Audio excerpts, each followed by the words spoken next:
Sentenced tonight for lying about witnessing the so-called Plebgate row in Downing Street. PC Keith Wallace falsely claimed to have seen the then Conservative Chief Whip Andrew Mitchell shouting at police officers.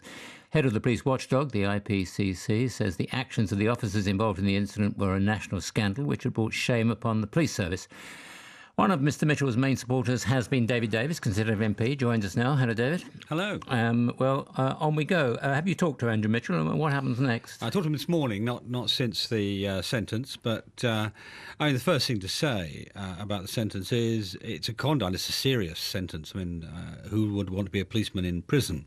But it reflects the fact that the trust of the public's been betrayed, and that's, I think, one of the things we need to address. We need to make sure that this doesn't happen again, because if it can happen to a cabinet minister, it can happen to anybody. Yeah, I think everybody would echo that.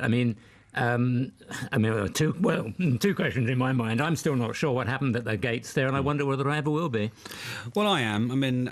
I've been through the video evidence painstakingly, frame by frame, and it is inconceivable that Andrew could have spoken the words attributed to him by others, because there isn't the time. There just simply isn't possible. Added to which a whole series of other inconsistencies, including the crowd outside and so on.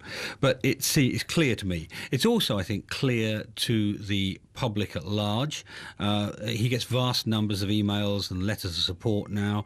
People see him in the street, they come up to him, and they all think he's suffered an injustice. They don't think you said the word pleb. They don't. And indeed, it's notable that the IPCC Deputy Chairman, who made this statement today, she didn't need to. There's no requirement for the IPCC to say anything. But she pointed out collusion, and she pointed out that there was an injustice to him.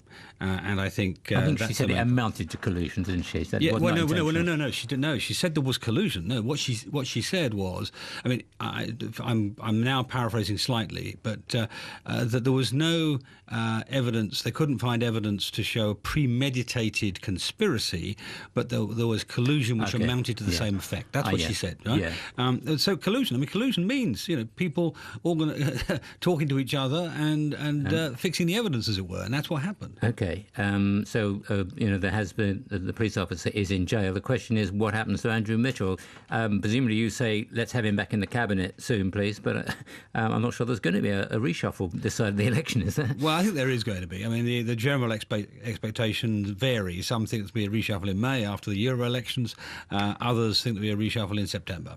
I don't know. I'm not privy to that. But when there is a reshuffle, I think there'll be an expectation amongst the Conservative Party that the injustice is corrected. And that, frankly, will broadly draw a line under it. There are some outstanding legal cases to be resolved, but I think the main thing is to get Andrew Mitchell's career back where it ought to have been in the first place. David Davis, thank you. It's 24 minutes past 5.